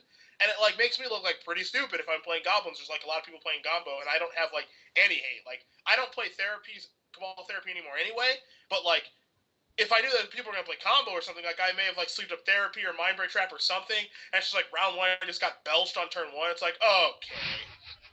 Like, really? Like, we're just Close gonna game, everyone. Yeah, and it wasn't even, like, traditional Belcher, which was the best part. It was, like, a black-green, like, brew with, like, Culling of the Weak and Wild Cantor. Oh, And yeah. like, Yeah, I know that deck. if you're gonna get Belchered, like, it's fine. Like, if the guy's just, like, Rite of Flame, Seething Song, like, does all this stuff and kills you. But, like, he's going, like, through, like the backdoor shitty version and killing you. And, like, he only has, like, 4 Belchers and 4 Infernal Tutors. And I'm like, is this actually happening to me right now? Yeah, so that one was a little bitter, but there was just like a lot of combo in there. There was like a decent amount of High Tide. You know, like Jacob was playing Storm and some other people. Like this guy, it was Weston Brown guy was playing like Hive Mind, which we haven't seen for a while. So that was unexpected. I think with how the metagame shaped up, I don't think that, like, no matter how well I play with Goblins, I was going to run into some just sort of nightmare. Like at some point in the tournament and just not do well. So I think that's basically what happened to Glenn too. Okay. Do either of you have comments on the Nightmare? Do you want to reiterate your Nightmare happenstance, Glenn, or should we move on? No, it was good. Nothing relevant. Alright, cool. I want to talk very briefly about the organized play changes quote unquote, and the rest of the GP schedule that came out yesterday, I guess, in the article on the Wizards Mothership. Let me see if I have a link here. I don't, so I'll have to go find it while one of you guys are talking.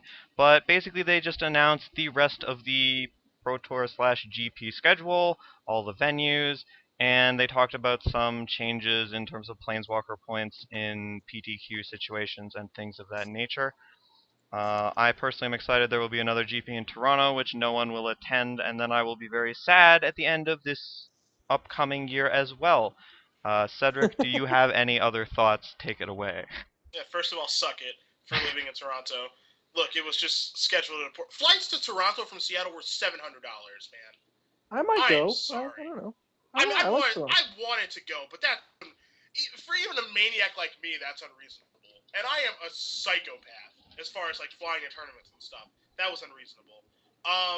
As far as this announcement is concerned, whoever greenlit the decision to have Primeval Titan be the card, I hate, because I hate that card. So I just want to clear that up right away. I like as far as like placement of events and stuff, it all seems like pretty good. There's some destinations here that like I like to go to. It makes me happy.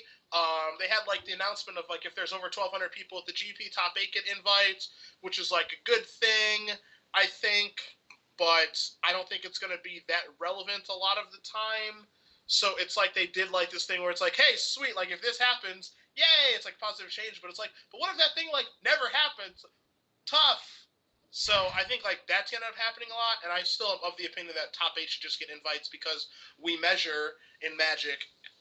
One of the accomplishments in a Magic tournament is making top 8 of a Grand Prix, not making top 4. So I've always felt that way, that they should just give 8 invites anyway. So I mean, having that is like a positive change, but like once you like peel the layers back or whatever, it doesn't really matter that much. And I think like if you win a PTQ now, you get like 1,000 Planeswalker points, which gets you 2 buys. I think it was the other announcement. I like that too. I'm pretty pro that. Like I've played the GPs I've attended since I'm trying to get back on the train. Like I've had one buy or whatever, and it was like after like I top forward Boston and then like played in the PT and went to like some PTQs and stuff, and then when I went to Philadelphia, I just still had one buy. I was like, how is that possible? I guess I don't understand the system. So I guess it's nice that they're like making it easier to get buys now. But I think like all the announcements that were mentioned were all net positive. I don't think there was anything that was just like, this is stupid and bad. So I mean, I could be wrong, but from what I remember, it all seemed like a net positive and all steps in the right direction. Yeah, I think they were all like, Magic is growing, here's some stuff announcements. Yeah. Glenn, what are your thoughts? I actually didn't find it especially interesting. I think most of the changes were just some minor tweaks to systems that were okay and will be continued to tweak as Wizards explores exactly what works. So, I'm glad that we have the World Championship back because I agree that Magic Players Champion didn't sound very good. So that's nice. And Player of the Year being Player of the Year again will be cool as well. So I like those. I think that the GP buy thing was important, but also like a relatively minor issue. Like, clearly people aren't, staying away from GPs in droves to protest the problem. So it's not that big a deal. And then I was very happy that we got our full schedule because it lets me start planning my life Yeah. a little more effectively, specifically my work, but also in some cases my recreational activities. So who knows? Maybe I'll be going to some of these crazy Grand Prix and all these places now that I know where they are so far in advance. Did you see that they're gonna stop like cutting the 4th person from the new Yeah. Worlds tournament, which is a quality of life improvement for like 50 people worldwide every year? Like, Well, don't they make you cut your own teammate now? Isn't that what the change is? yeah, I think you have to have one guy sit out in like every Yeah. round or something like So I that. think that's even funnier. I vote that teams come up with like rules, like for Survivor style or whatever. Yeah, Survivor. It's a Survivor draft now. I like it. All right, you're on Exile Island. It's a 4-day Here's the tournament. challenge. Like you start with 4-person teams. We That get would be down to top awesome if 8. you had to complete challenges to get back onto the team. Man, that'd be insane. Now I kind of want to make it just to institute something absurd. All right, Steven, do you have any organized play announcement thoughts? Just really quickly, I want to point out, because I haven't heard many people point this out before, but GP buys, obviously they're very important and help you make day 2 a lot. I feel like something people miss about GP buys is that the worse you are at Magic, the more important they are. If you go into a tournament with no buys, but you're like a 60% player for each round, you're actually like only half as likely or something to day 2 as if you had 3 buys. Whereas for someone who's just a 50-50 player in each match, it's like you're a third or a quarter as likely to make day 2. So I think that's pretty cool. It's going to hopefully broaden the scope of people who can make day 2 of Grand Prix and maybe even top 8 of Grand Prix and maybe qualify for the Pro Tour. Man, if you're trying to qualify from the Pro Tour, you may wish to look outside Grand Prix, friend. I don't know. Might be going PTQs about it are wrong. pretty big. GPs are small sometimes. Maybe Moto. What would you suggest? If I want to get on the Pro Tour, where would you send me? Live PTQs. My suggestion for you, since I'm doing such a thing, live PTQs first, then Grand Prix, then online PTQ. Yeah, okay. I'll take Grand Prix over online PTQ. Online PTQ is a huge Grand Prix with 1 slot. Yeah, that's correct. I think I might just try to like win a poker tournament and then get like the honorable invite. Is that like a valid out as well? Yeah, that's like a route. That's a route. You go win a bracelet, get invites. All right. Take that, Williams. Sure you care. Alright. The other side topic I want to bring up is people like doing things which are not legal on Magic streams, and like the various hue and cry because of that. I know there were a bunch of incidents of those things happening in GP Toronto specifically. I just wanted to say super quickly before I let other people comment on that. One, I think game rules violations come up like a ton when you're playing Magic Live. Like the judge being called during a high REL or rules enforcement level match is not at all uncommon. Like it actually comes up constantly. And so if you're not like used to attending all those events constantly, or maybe you're just tuning into the stream for the first time or something like that, that may not be evident to you, but that's not like unclear or uncommon rather for like people to just goof up, and like judges need to be called and to fix the situation. And the second thing is that sometimes people cheat in live Magic. It's not new. Like it's been happening for as long as there's been competitive Magic, and it's gross, but like yeah, that's also a thing that happens. And so like those two things combine to create like gross things where you see illegal stuff happening on stream. And like it's gross, but it's not new. It's not like this is a thing that's just happening and this makes this tournament different from every other tournament. Like no, that actually happens at every tournament. So just something to consider for those of you at home. Anyway, I will let you guys comment. I don't want to go into like specific incidents, I don't think, at this point, but I mean, obviously, like people have seen, like Willie Idle fetched a dual land that he couldn't fetch from his fetch land in top 8, and like there was some other stuff at GP Toronto. Said, do you have any comment on that? I mean, it's kind of a. I mean, it's a tough situation because it's just like, as a person doing it on accident, are they doing it on purpose? What's the intent?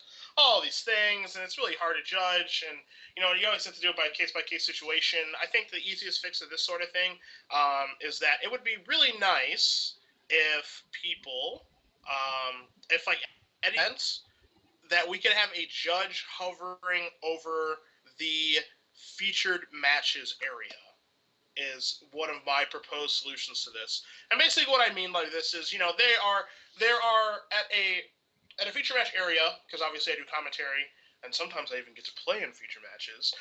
There's like, the table that's set up for the cameras and everything, and there's two matches underneath the camera, and then like in between the people is maybe someone doing, the written report, and then there is a spotter who's a judge who has like a computer and is typing in like life total changes and things that are happening. Now, the person who is actually doing the spotter's work, because they're typing in life total changes and doing all these other different things, it's completely unreasonable to believe that they are going to catch everything that's going on. So while some people at home are just like, there's a judge right there, how do you miss it? It's like the judge is just doing so many different things that it's completely unfair to be like, what is that judge, like stupid or something? Like, I mean, it's pretty clear that like he searched for stomping ground with that March Flats, where the judge has just got like, he's like keeping track of life totals, like typing in like who played first, who drew, like mulligans, like all these things that are like pretty important to radio over to the directors of the show, so they can get to the commentators, so we can keep like a working knowledge of what's going on for you guys viewing at home. What I propose is that they actually just have a judge just like there for the feature match area of those two matches that are being played, to keep it's not obviously going to prevent everything. Like, there's no way that's going to happen. Illegal actions happen on accident a lot. Some things are on purpose, however. But just the threat of having a judge there, I think, goes a step in the right direction as far as prevention is concerned. And I think that is something that would just make things easier. And obviously, you can't throw, a judge at every situation, and then, the people make the argument of, well, why don't you have a judge watch every match of the tournament? All 1,800 people should have. Yeah, all 1,800 people should have their own judge, and then we'd never have any problems. Why not have solid gold tables? That sounds pretty good too. Like, Excuse me, Magic Online has already addressed this problem. Every match is attended by a level 5 judge. Why can't you do it live? Why can't you do it live? That's very, very true. However, I mean, it's a difficult situation. That's all that it is. And I think that, there are steps that can be taken. There are definitely more steps that can be taken as far as prevention is concerned that we have not taken yet. And I think that, if you look at other sports and other activities of this nature that are similar to what we do as far as playing Magic, I think that they have taken the necessary steps. And again, like, if you want to take it a sports analogy, NFL referees, they have replay and they have all these steps in place to be able to try to stop these things that happen incorrectly. But at the end of the day, they still miss some things. And, that sucks, but at least they are taking necessary steps to, like, to the necessary precautions to try to stop these things from happening. And then if one slips through the crack, I feel like people are a little bit more understanding because they get so many things right and their job is so tough that when one does slip through, it's they're doing the best they can. Whereas right now, I don't feel like we're at the stage of we're doing the best we can. I think we're doing something that's adequate, but we can do way better as far as prevention is concerned. And then if something slips through the cracks that people miss, then it's that sucks, but I think people will be a lot more understanding. So I think that's as far as, what we can do as far as cheating. Or I don't even want to call it cheating. I just want to call it illegal actions. Because I think that some things are illegal actions that people don't do on purpose, and I think some things are cheating.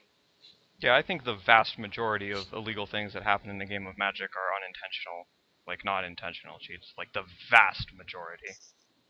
Yes.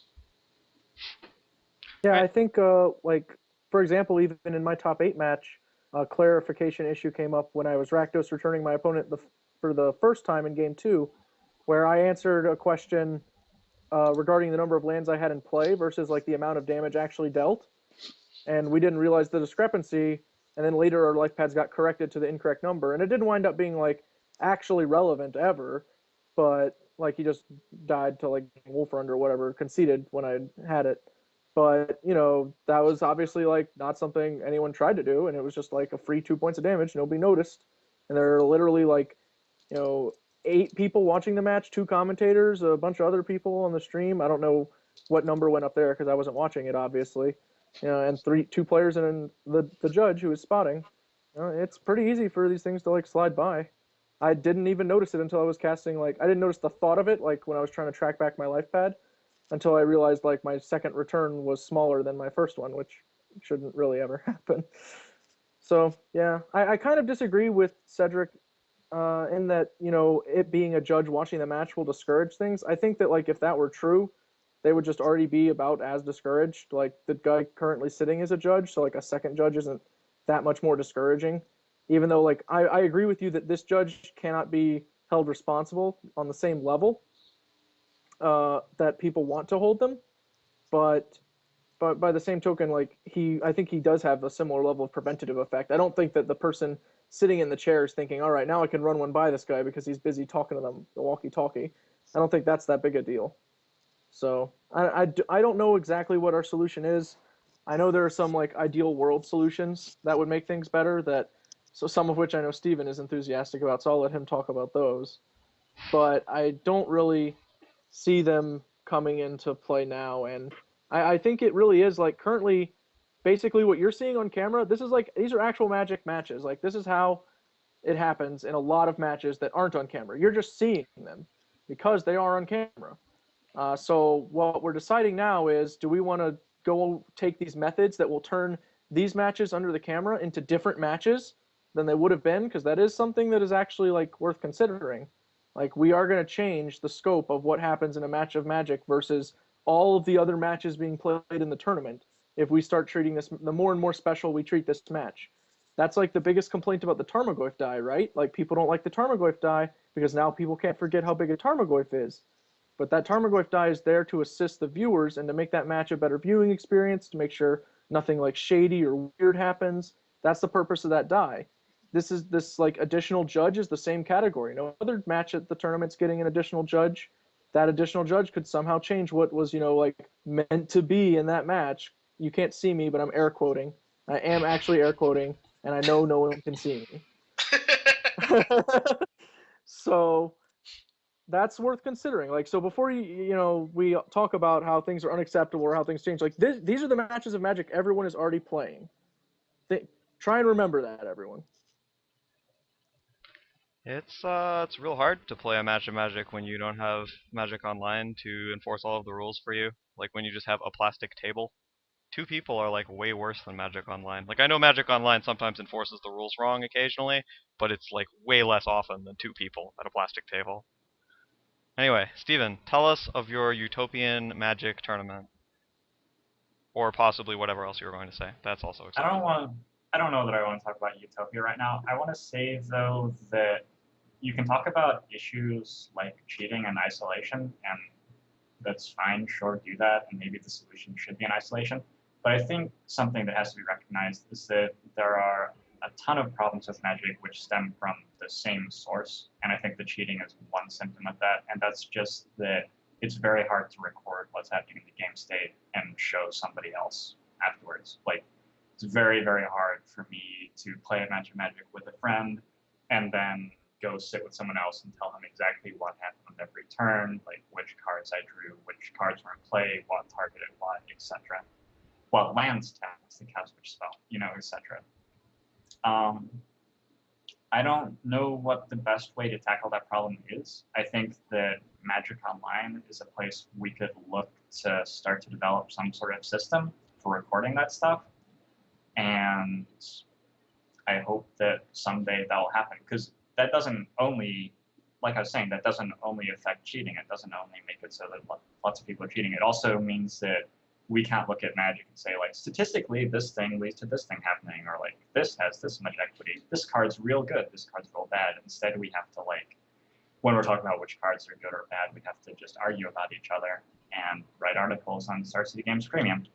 So, yeah, I hope that that stuff happens at some point. And until then, I think we're trying to do the best we can, and I think we're doing a pretty decent job in going about it the right way. So. All right. Good discussion, everyone. Good huddle. You've really lit a fire under the chat. They're going. But I think we're gonna get the heck out of Dodge. We've been on for about almost an hour and 45 minutes now. 3 days. Yes, approximately 3 days and 3 nights. So let us do some shoutouts and then evacuate the dance floor. All right. Well, Cedric, you can start because you always start on this show. All right. Well, thanks for watching as usual, my friends. I will be in Los Angeles on, 2 days. Thursday. Almost 1 day now. Doing coverage for the Invitational this weekend. Myself, Patrick Sullivan, Adrian Sullivan, Glenn Jones, Ruben Bressler, rest of the gang will all be there doing coverage this weekend. It's going to be a blast. Hope you guys have the time to watch over the 3 days. For those of you guys wondering, yes, I did play the Goblin Balloon Brigade. I also did Sideboard in one time. Other than that, nothing too crazy going on. Just hope I don't get too sick before this thing starts. And I will not be streaming tonight, but I will be streaming tomorrow for some amount of time. Yeah, nothing too crazy going on here. Just more traveling. That's all. All right. Glenn, please deliver your shoutouts from your perfectly frozen statue image. Okay, well, I'm going to be in Los Angeles this weekend for my last working weekend of the year, which I'm pretty excited about. I'll be there with SETI, obviously. We're covering the Invitational, so it should be a lot of fun.